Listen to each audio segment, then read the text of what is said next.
Bonjour, alors aujourd'hui je vais vous présenter mon projet qui s'appelle De la ferme à votre réfrigérateur, effectué dans le cadre du cours GCH 1122 et GCH 3000I. Donc personne ne sait vraiment dans quel pays le yogourt a été inventé puisque ça fait très longtemps. Par contre, on pense qu'il aurait été inventé il y a 4000 ans à peu près. Et c'était en fait des nomades qui transportaient le lait dans des pots animales, ce qui créait vraiment un environnement idéal pour la croissance de bactéries et la fermentation du lait, ce qui a éventuellement créé le yogourt.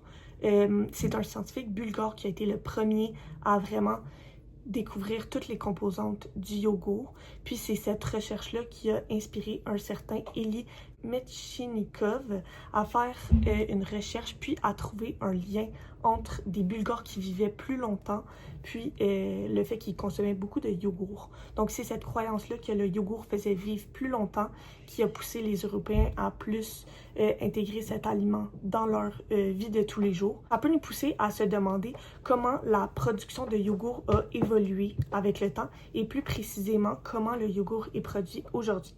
Donc, je vais vous parler de 3 grands points, soit les matières premières nécessaires pour la production du yogourt et les grandes étapes de la production du yogourt. Puis, je vais finir par une petite conclusion. Donc, les matières premières nécessaires dans la production du yogourt, ça va être bien évidemment le lait et les bactéries, mais aussi du sucre, de la poudre de lait ainsi que des agents stabilisateurs. Donc, ces 3 derniers éléments, c'est ça qui va faire en sorte que le yogourt va avoir une certaine teneur en protéines. C'est aussi ça qui va aider pour la texture et qui va aider le mélange final à ne pas se séparer suite à la fermentation. Donc maintenant, je vais vous parler des 6 grandes étapes dans la production du yogourt, soit le pré-traitement du lait, le traitement thermique et refroidissement, la fermentation, le refroidissement, le brassage du coagulum ainsi que finalement l'emballage. Donc, la première étape de la production de yogourt, ça va être le pré-traitement du lait.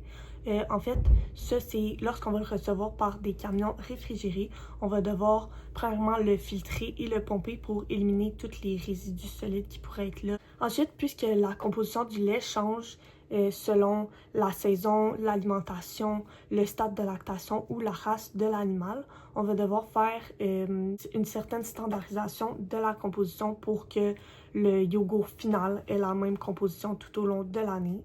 Donc, par exemple, si le lait a une teneur trop faible en gras, on va ajouter de la crème, ou si la teneur en protéines n'est pas suffisante, on va ajouter du lait en poudre. Donc, le processus d'homogénéisation sert en fait à réduire la taille des globules de gras et aussi empêcher leur remontée à la surface du produit final. L'équipement qui va être utilisé, c'est un homogénéisateur, comme on peut voir sur la photo juste au-dessus de moi. Son fonctionnement, en fait, ça va être qu'on va forcer le mélange à passer à travers un petit orifice, soit de 0,1 mm de diamètre à peu près. Cet équipement-là va opérer à une pression de 170 à 180 bars, ainsi qu'une température de 65 à 70 degrés Celsius.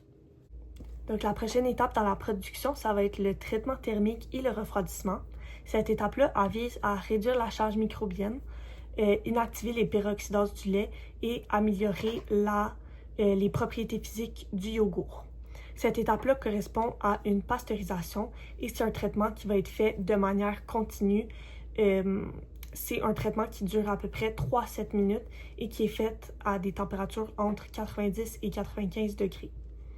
L'équipement qui est utilisé, c'est un échangeur de chaleur et le liquide qui va servir à réchauffer le lait, ça va être de l'eau chaude. Cette eau chaude-là, elle est chauffée dans des chaudières qui sont placées ailleurs dans l'usine. Ensuite, le fait que ce processus-là soit fait de manière continue, ça va aider à réduire les coûts énergétiques de cette unité-là. Ça va aussi réduire le volume des cuves nécessaires, puis ça va améliorer l'efficacité des installations. C'est 3 choses qui sont très importantes en ingénierie quand on parle d'optimisation d'un procédé. Ensuite, l'étape de fermentation, c'est un processus qui va être fait de manière discontinue. Ça veut dire qu'on va voir une évolution des concentrations des produits ajoutés au fil du temps, ainsi que des caractéristiques du mélange, dont le pH. Cette opération-là va se faire à des températures entre 37 à 45 degrés, dépendamment des bactéries qui sont ajoutées au mélange. D'ailleurs, on va ajouter les bactéries directement dans la cuve de mélange. Par contre, ça va se faire dans des conditions d'asepsie très strictes parce qu'on veut vraiment éviter toute contamination avec l'extérieur. Ensuite, la réaction qui va se produire, ça va être que le lactose présent dans le lait va fermenter et va se transformer en acide lactique. Et c'est cet acide-là qui va agir comme un catalyseur biologique et qui va faire en sorte que le lait va coaguler, ce qui va lui donner sa texture plus crémeuse, donc la texture crémeuse du yogourt. La fermentation dure généralement entre 3 à 6 heures. Ensuite, le mélange va être ajouté tout au long de la fermentation, donc les cuves sont déjà équipées d'agitateurs. Finalement, le pH du mélange va être testé, puis quand on va atteindre l'acidité désirée, on va arrêter la fermentation. Donc la prochaine étape dans la production du yogourt, ça va être le refroidissement du yogourt. Donc cette unité-là a pour but d'arrêter la fermentation. Donc on va devoir passer rapidement d'une température de 37 à 45 degrés à une température de 4 degrés.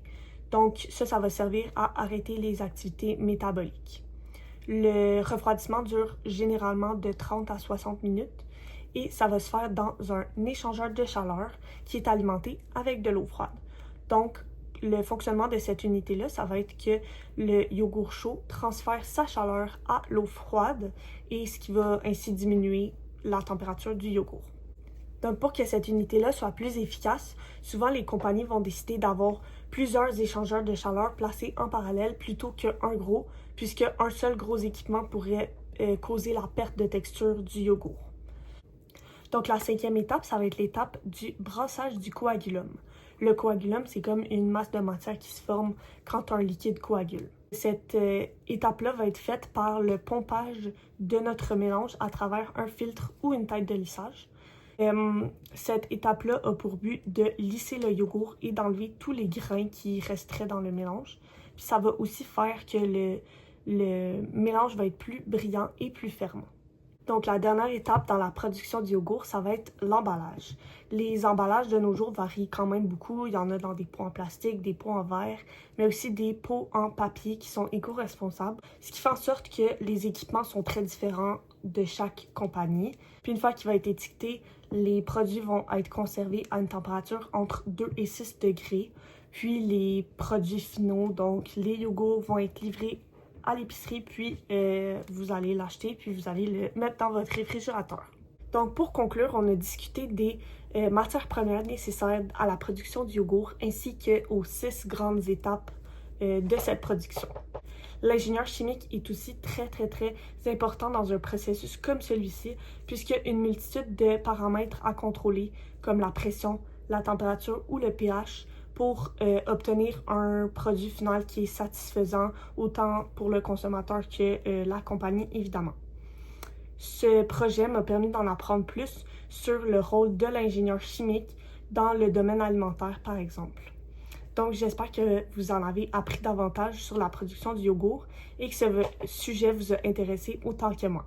Donc, merci pour votre écoute et voici ma bibliographie.